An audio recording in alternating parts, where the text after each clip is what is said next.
Please stand.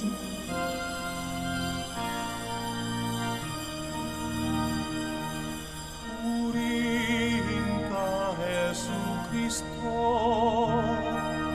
Viva Señor Santo Niño, ang bayang Pilipino ay nagpupuri sa'yo.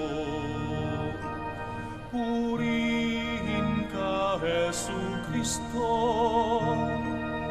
Viva Señor Santo Niño, ang bayang Pilipino ay nagpupuri sa'yo. Magandang tanghali po sa inyong lahat and welcome to the Minor Basilica and Parish of Our Lady of the Rosary of Manaoag.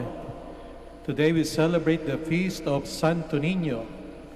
Let us begin our celebration in the name of the Father, and of the Son, and of the Holy Spirit. Amen. The grace of our Lord Jesus Christ and the love of God and the communion of the Holy Spirit be with you all. And with your spirit. My dear brothers and sisters, let us acknowledge our sins and so prepare ourselves to celebrate the sacred mysteries. Together we say, I confess to Almighty God and to you, my brothers and sisters, that I have greatly sinned in my thoughts and my words, in what I have done and what I have failed to do, through my most grievous fault. Therefore, I ask Blessed Mary, ever Virgin, all the angels and saints, and you, my brothers and sisters, to pray for me to the Lord our God. May Almighty God have mercy on us, forgive us our sins, and bring us to everlasting life. Amen. Lord, have mercy. Lord, have mercy. Christ, have mercy. Christ, have mercy. Lord, have mercy. Lord, have mercy. Glory to God in the highest. Glory to God in the highest, and on earth peace to people of good will. We praise you, we bless you, we adore you, we glorify you. We give you thanks for your great glory, Lord God, heavenly King, O God, Almighty Father. Lord Jesus Christ, only begotten Son, Lord God, Lamb of God, Son of the Father, you take away the sins of the world, have mercy on us. You take away the sins of the world, receive our prayer. You are seated at the right hand of the Father, have mercy on us. For you alone are the Holy One, you alone are the Lord, you alone are the Most High, Jesus Christ, with the Holy Spirit, in the glory of God the Father.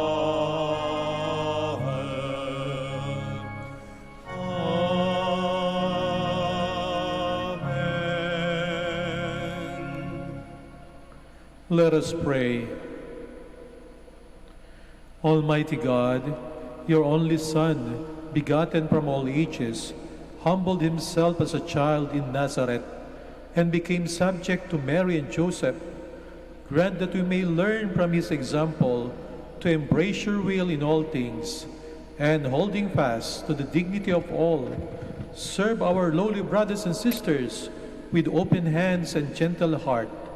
We ask this through our Lord Jesus Christ, your Son, who lives and reigns with you in the unity of the Holy Spirit, God forever and ever. Amen. Please be seated. Isaiah prophesies that through the child who shall be called Prince of Peace, the Lord will grant peace and rejoicing to his people. A reading from the book of Prophet Isaiah. The people who walk in darkness have seen a great light. Upon those who dwelt in the land of gloom, a light has shone. You have brought them abundant joy and great rejoicing, as they rejoice before you as at the harvest, as men make merry when dividing spoils.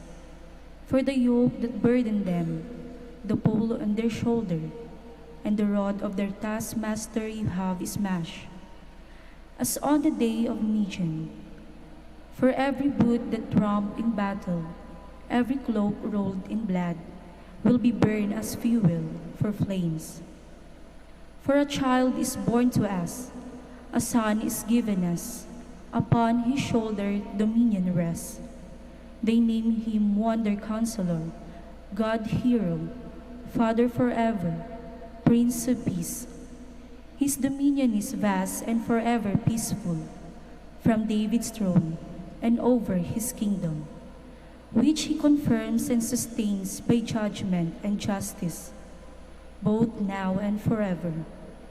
The zeal of the Lord of hosts will do this.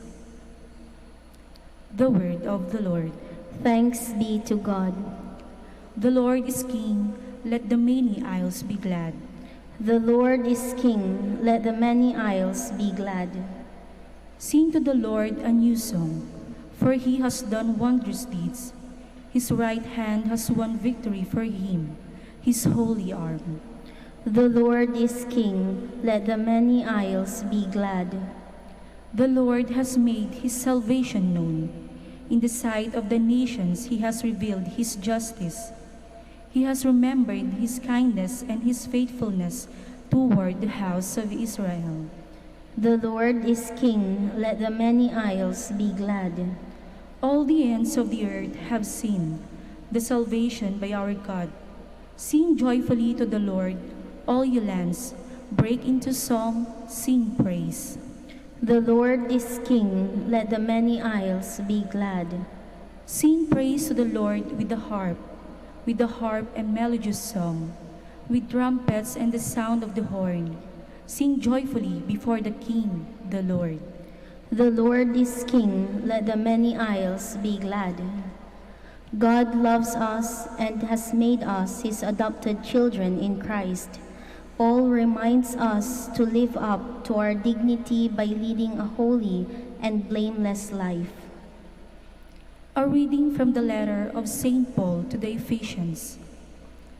Blessed be the God and Father of our Lord Jesus Christ, who has blessed us in Christ with every spiritual blessing in the heavens, as he chose us in him before the foundation of the world, to be holy and without blemish before him. In love, he destined us for adoption to himself through Jesus Christ, in accord with the favor of his will, for the praise of the glory of his grace, that he granted us in the Beloved. Therefore I, too, hearing of your faith in the Lord Jesus, and of your love for all the holy ones, do not cease giving thanks for you, remembering you in my prayers, that the God of our Lord Jesus Christ, may the eyes of your hearts be enlightened, that you may know what is hope that belongs to his call, what are the riches of glory and his inheritance among the holy ones. The word of the Lord. Thanks be to God. Please stand. Hallelujah, hallelujah, hallelujah. The Word became flesh and made his dwelling among us. Hallelujah, hallelujah, hallelujah. The Lord be with you. And with your spirit. A reading from the Holy Gospel according to Mark. Glory to you, O Lord. People were bringing children to Jesus that he might touch them, but the disciples rebuked them. When Jesus saw this, he became indignant and said to them, "Let the children come to me, do not prevent them, for the kingdom of God belongs to such as these. Amen, I say to you, whoever does not accept the kingdom of God like a child will not enter it." Then he embraced the children and blessed them, placing his hands on them. My dear sisters and brothers, the Gospel of the Lord. Praise to you, Lord Jesus Christ. Please be seated.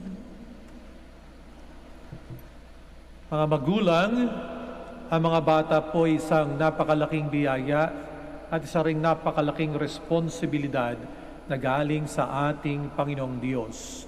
Sa ating Ebanghelyo, narinig po natin na ang mga magulang ay dinadala ang kanilang mga anak sa ating Panginoong Hesukristo. Kung i-imagine po natin, papaganahin natin ang ating isipan, ano po pumapasok sa isipan ninyo kapag sinabing dinadala mga bata sa ating Panginoon? Nung po mga nakaraang Pasko na wala pang pandemic, marami ako nakikitang mga nanay na pinapasyal ang kanilang mga anak sa mga mall, lalo na doon sa mall na kung saan nandoon Santa Claus, ilalapit kay Santa Claus at syempre magpapapicture. Noong panahon ng ating Panginoong Hesukristo, nang ilapit ang mga bata sa ating Panginoon, hindi po mga nanay ang nagdadala, kung hindi yung mga tatay, sapagkat ayon sa kanilang kustombre, responsibilidad ng tatay na dalhin ang kanyang anak sa isang rabay, sa isang guro, upang ito ay basbasan at upang ihandog sa Panginoong Diyos. So itong ginagawang pagdadala ng mga bata ay isang spiritual activity. Hindi katulad ng isang outing, hindi katulad ng isang pangyayari na parang magpapapicture lamang sapagkat merong napadaan na celebrity. Itong pagdadala sa mga bata ay pagtupad sa responsibilidad ng mga tatay ng kanilang mga anak dapat ialay sa Panginoong Diyos. Ng kanilang mga anak dapat maturuan ng tungkol sa Panginoong Diyos para sila rin ay lumaki bilang mabuting mga alagad.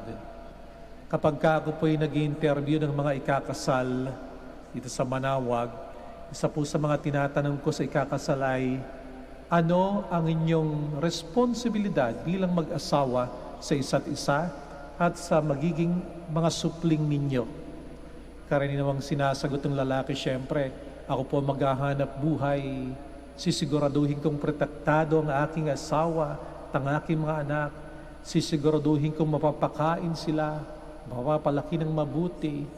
Yung babae naman, syempre, sabi niya, akong ilaw ng tahanan. Yung mga batang yan, pag-aaralin ko sa mga gandang eskwelahan.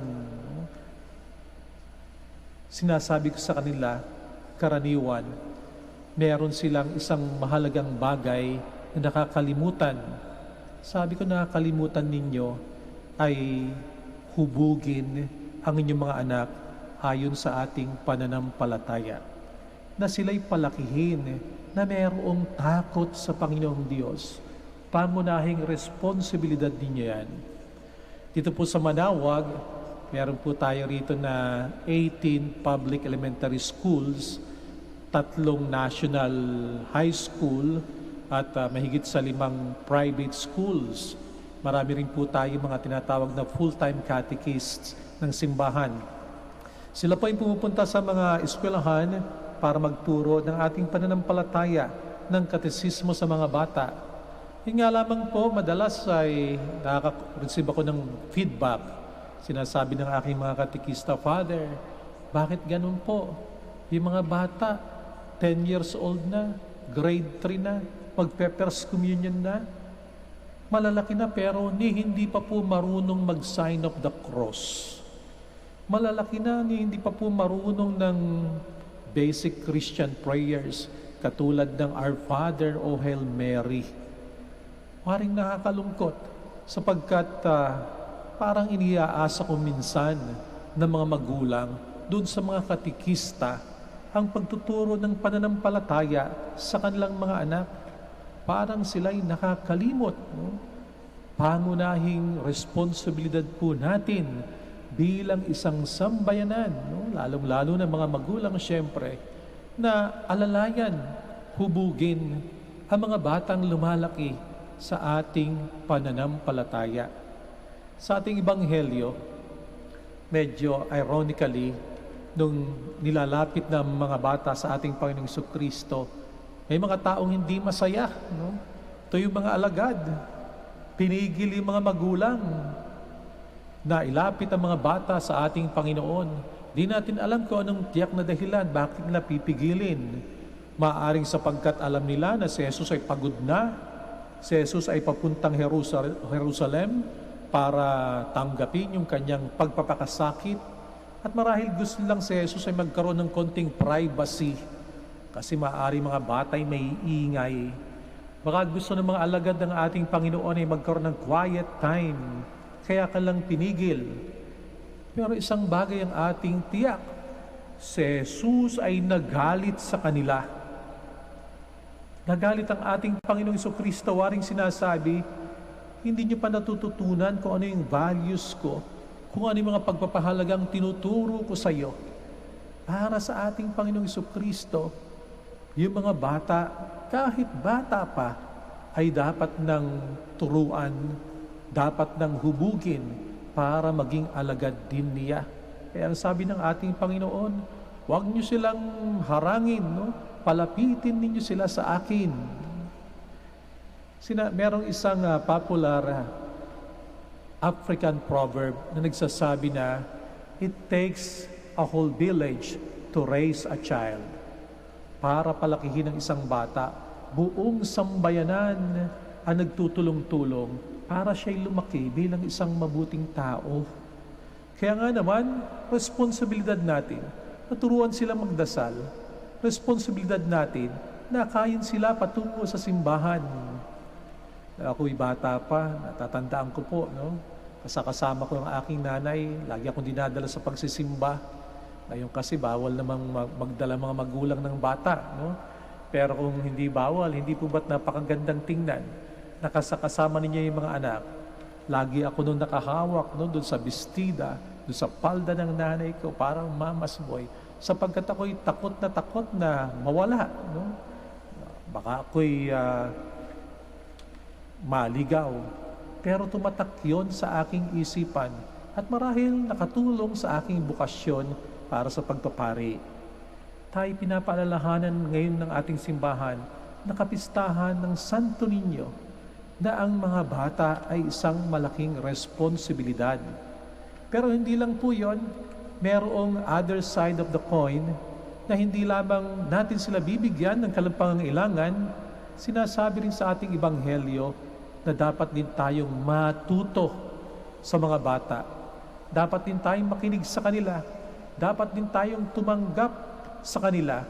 Sapagkat ang sabi ng ating Panginoong Jesucristo, maliban na lamang na kayo tumulad sa mga batang ito, hindi kayo makakapasok sa kaharian ng langit. Ano pong pwede nating matutunan sa mga bata? Anong uri ng pananampalataya?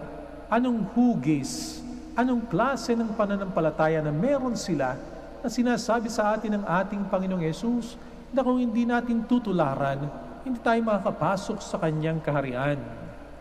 Karaniwan na sinasabi ng marami na siguro yung kanilang humility kasi mga bata ay mapagpakumbaba. Pero meron po akong isang kaibigang parin nagsabi, I beg to disagree. Siguro hindi humility. Kasi generally, kapag titingnan mo ang mga bata, marami dyan ay mga demanding. Ang daming hinihingi sa iyo, Nay, bili mo ko nito. Kasi iyak kapag hindi mo binilhan. Sabi niya, mga bata gusto lagi yung panahon mo na sa kanila. Itong mga bata, gusto nila Yung mundo mo parang umiikot sa kanila lahat ng attention. In that sense, di ba, parang hindi yun ang humility na kailangan nating mga Kristiyano. Sigurin ka lang simple faith. Pero totoo nga, meron silang simple faith, pero hindi ito yung pananampalataya na very gullible, pagkat napakasimple, madali namang lokohin ni mga bata. Hindi siguro sa aspetong iyon. Kung hindi sa isang katangian, tayo pinapatulad sa mga bata. Nakikita po ninyo, yung mga bata ay laging umaasa sa inyo. Ang mga bata ay umaasa lagi sa Panginoong Diyos. Sila'y dependent sa Panginoong Diyos. Yung marahil ang magandang katangian sa kanila na sinasabi sa atin, kahit tayo mayaman, malakas, malusog ang pangatawan, successful sa buhay, ang lahat-lahat ay hindi galing sa atin. Kailangan pa rin natin ng Panginoong Diyos. Sa Diyos pa rin tayo umaasa. Hindi tayo dapat maging mayabang. Walang mayabang na makakapasok sa kaharian ng langit. Ang makakapasok ay katulad ng isang bata na umaasa sa kanyang magulang, laging nakakapit, walang magagawa sa kanyang sarili. At ganoon din po tayo.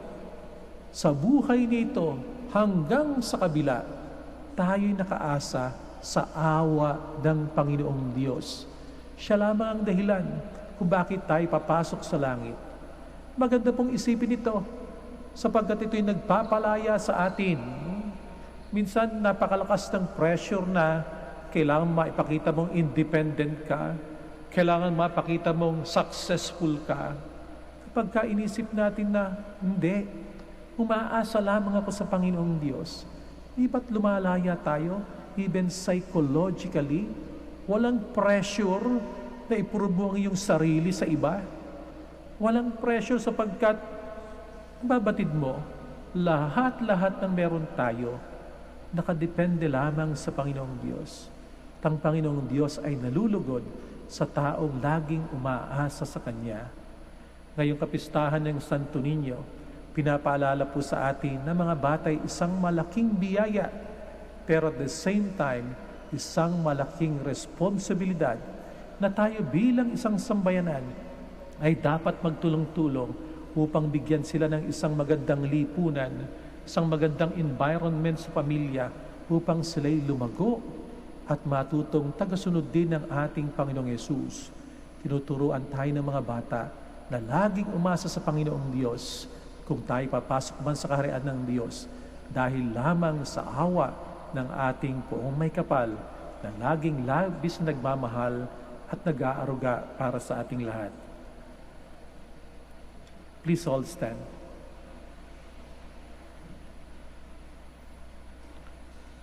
Together, let us profess our faith. I believe in one God, the Father Almighty, maker of heaven and earth, of all things visible and invisible.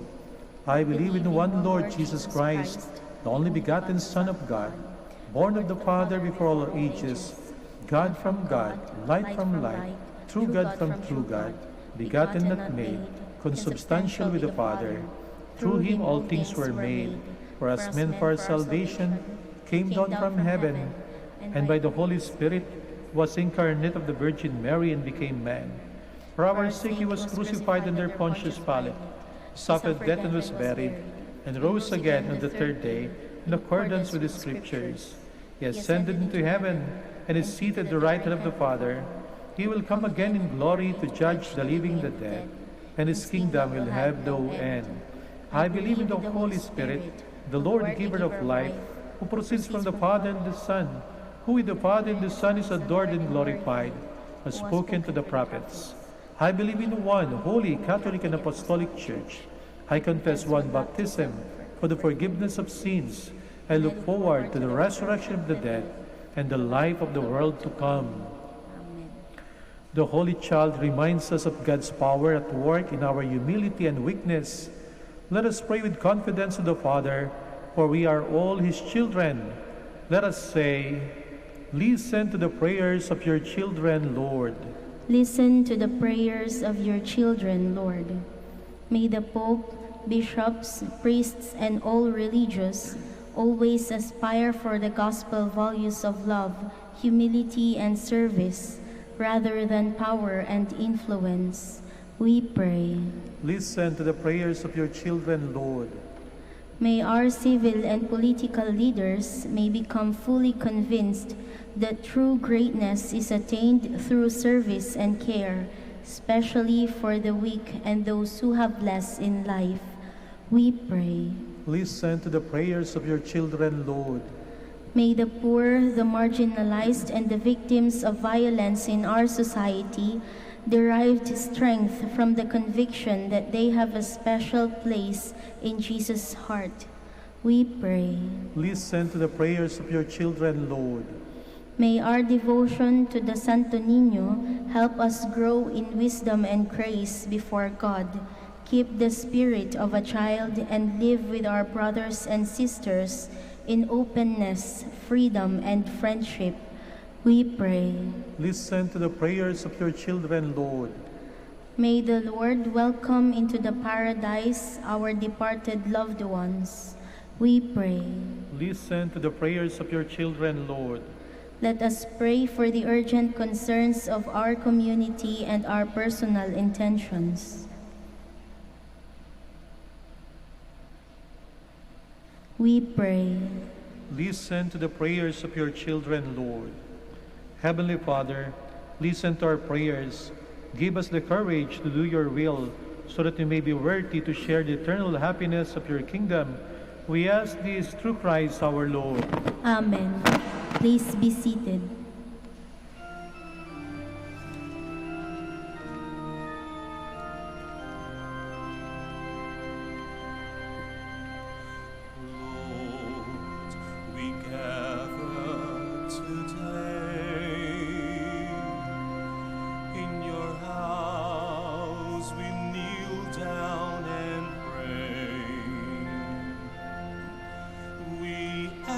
For your mercy as we open our hearts to receive your forgiveness, O Lord. As we offer this bread and as we bring you this wine, bless them, Lord Jesus. Feed us now, give us life. Send us your Spirit, the source of our lives, and together we will serve you with love.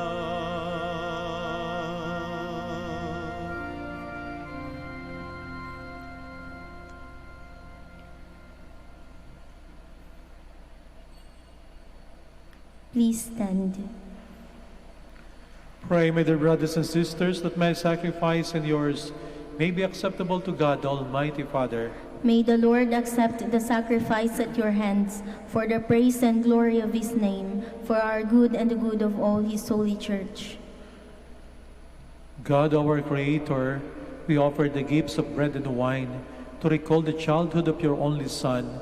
Let our offering become the sacrifice of him who brought forgiveness and peace to the world. Grant this through Jesus Christ our Lord. Amen. The Lord be with you. And with your spirit. Lift up your hearts. We lift them up to the Lord. Let us give thanks to the Lord our God. It is right and just. It is true, right, and just, our duty and our salvation, always and everywhere to give you thanks. Lord, Holy Father, Almighty and eternal God, through Christ our Lord. For on the feast of this awful mystery, though invisible in his own divine nature, he has appeared visibly in ours, and begotten before all ages. He has begun to exist in time, so that raising up in himself all that was cast down, he might restore unity to all creation and call straying humanity back to the heavenly kingdom.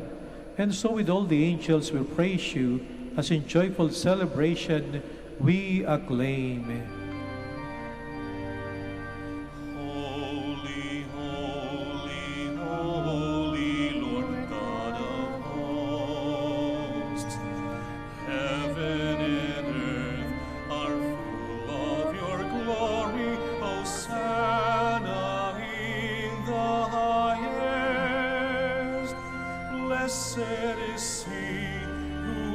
comes in the name of the Lord. Hosanna in the highest. Please kneel.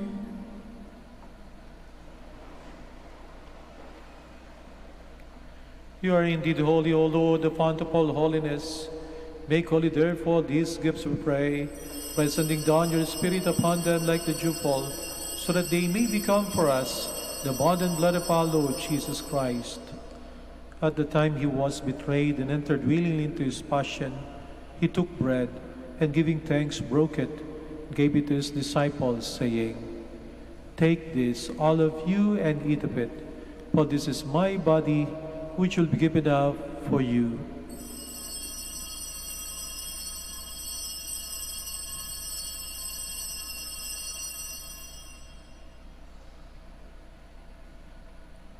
In a similar way, when supper was ended, he took the chalice, and once more giving thanks, he gave it to his disciples, saying, "Take this, all of you, and drink from it, for this is the chalice of my blood, the blood of the new eternal covenant, which will be poured out for you and for many for the forgiveness of sins.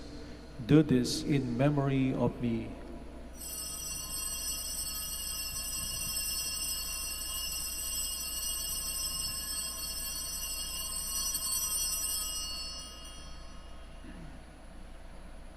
The mystery of faith. When we eat this bread and drink this cup, we proclaim your death, Lord, until you come again. Therefore, as we celebrate the memorial of his death and resurrection, we offer you, Lord, the bread of life and the chalice of salvation, giving thanks that you have held us worthy to be in your presence and minister to you. Humbly we pray that partaking of the body and blood of Christ, we may be gathered into one by the Holy Spirit. Remember, Lord, your church spread throughout the world, and bring her to the fullness of charity, together with Francis our Pope, and Socrates our Bishop, Fidelis, his assistant bishop, and all the clergy. Remember also our brothers and sisters who have fallen asleep, in the hope of the resurrection, and all who have died in your mercy. Welcome them into the light of your face. Have mercy on us all, we pray, that with the Blessed Virgin Mary, Mother of God, with Joseph her husband, with the blessed apostles and all the saints, we have pleased you throughout the ages, we may merit to be co-heirs to eternal life, and we praise and glorify you through your Son, Jesus Christ. Through him, and with him, and in him, O God, Almighty Father, in the unity of the Holy Spirit, all glory and honor is yours, forever and ever. Amen, amen, amen. Please stand. At the Savior's command, informed by divine teaching, we dare to say,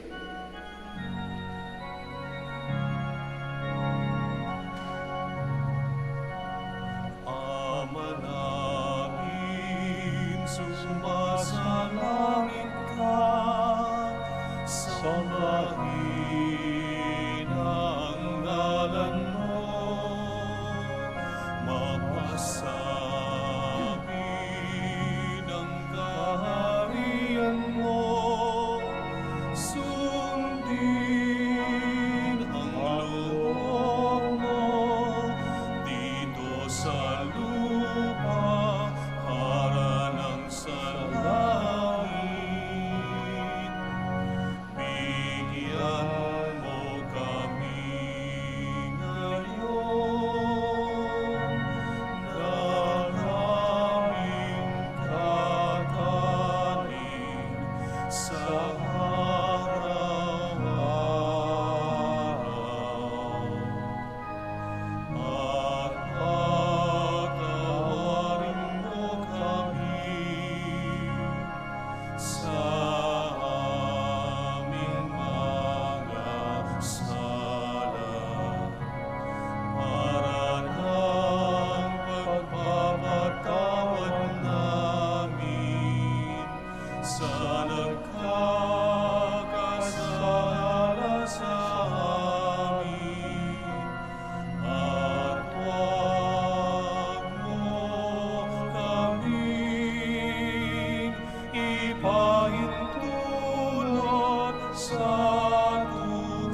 Deliver us, Lord, we pray, from every evil. Graciously grant peace in our days, that by the help of your mercy, we may be always free from sin and safe from all distress, as we await the blessed hope and the coming of our Savior, Jesus Christ. For the kingdom, the power, and the glory are yours now and forever. Lord Jesus Christ, who said to your apostles, "Peace I leave you, my peace I give you," look not on our sins, but on the faith of your church, and graciously grant her peace and unity in accordance with your will, who live and reign forever and ever. Amen. The peace of the Lord be with you always. And with your spirit. Let us offer each other the sign of peace. Peace.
Please kneel.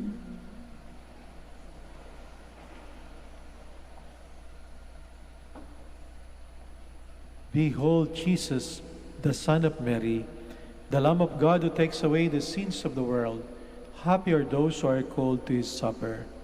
Lord, I am not worthy that you should enter under my roof, but only say the word, and my soul shall be healed.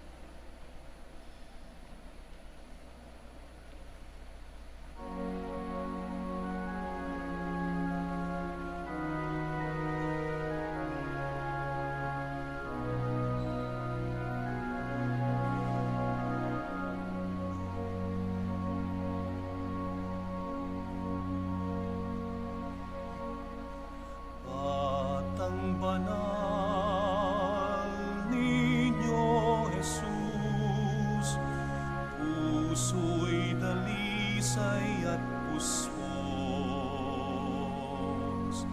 pagmamahal at pagsunod sa amang Diyos, sa puso ko'y yukit mo.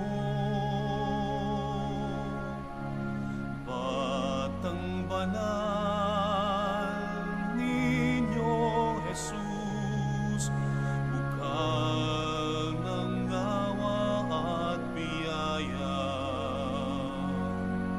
paglingap sa kapwa at mahihirap sa amin ay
nasa iyong bisig, hawakang mahigpit sa Ama ay ilapit. Pit, Señor, Niño Jesus. O Santo Niño, Batang Diyos, aming daigdig, nasa iyong bisig, hawakang mahigpit sa Ama ay ilapit. Pit, Señor, Niño Jesus, hawakang mahigpit sa Ama ay ilapit. Pit, Señor, Niño Jesus.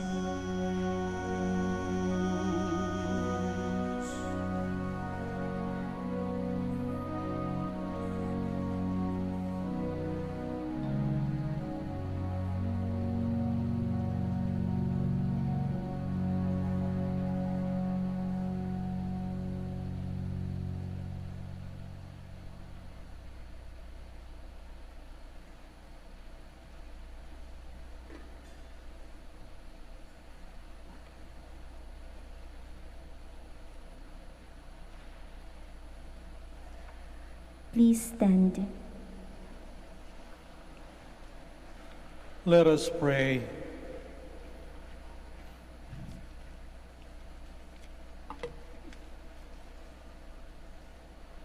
Loving Father, you have nourished us at the banquet in honor of the child born of the Virgin. We pray that we may advance in wisdom and grow daily in faith and works of love, so that we may find favor in your sight. Grant this through Christ our Lord. Amen. Maraming salamat po sa inyong pagbisita sa Minor Basilica of Our Lady of the Rosary of Manaoag at sa inyong pong pakikisa sa ating banal na misa. The Lord be with you. And with your spirit. Bow down for the blessing. May the God of infinite goodness, who by the incarnation of his Son has driven darkness from the world, and by that glorious birth has illumined this most holy day, drive far from you the darkness of vice, and illumine your hearts with the light of virtue. Amen. May God, who willed that the great joy of his Son's saving birth be announced to shepherds by the angel, fill your minds with the gladness he gives and makes you herald of his gospel. Amen. And may God, who by the incarnation brought together the earthly and heavenly realm, fill you with the gift of his peace and favor, and make you sharers with the church in heaven. Amen. And may Almighty God bless you all, the Father, and the Son, and the Holy Spirit. Amen. Our most ascended, go in peace to love and serve the Lord. Thanks be to God. Shall have the prayer for the blessing of the sick, and for the blessing of your rosaries and other religious articles.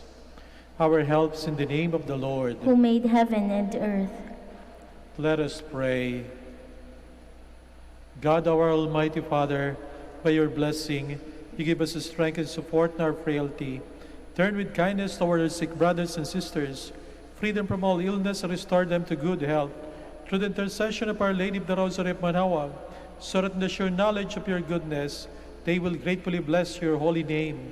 We ask this through Christ our Lord. Amen. In memory of the mysteries of the life, death, and resurrection of our Lord Jesus Christ, and to the honor and glory of the Blessed Virgin Mary, Mother of Christ, Mother of the Church, Our Lady of the Rosary of Manaoag, may these rosaries, images, candles, oil, and other religious articles be blessed and made holy in the name of the Father, and of the Son, and of the Holy Spirit. Amen.